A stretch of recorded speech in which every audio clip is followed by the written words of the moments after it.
আমি পারবো না সিদ্ধ করতে। হ্যাঁ, তারপরে কি করব, এই দেখো বন্ধুরা, মামা বাড়ি আসছি, মামার জমির নিজের খেতে, নিজের জমির ধানের চাল।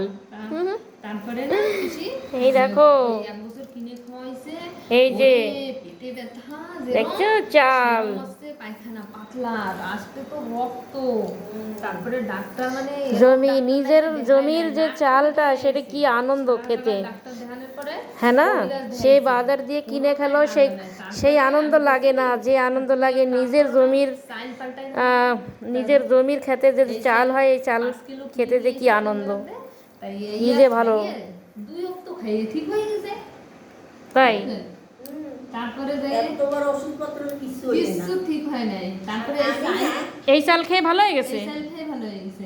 তাই তারপরের থেকে আমি মানে সিদ্ধ করি।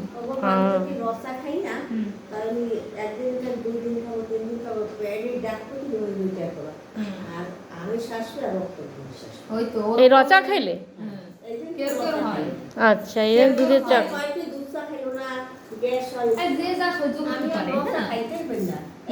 বিজয় বাড়ি একদিন হয়েছিল, আর উড়িষ্যায় একবার হয়েছিল, ওই ওরা রসা খায়। তারপর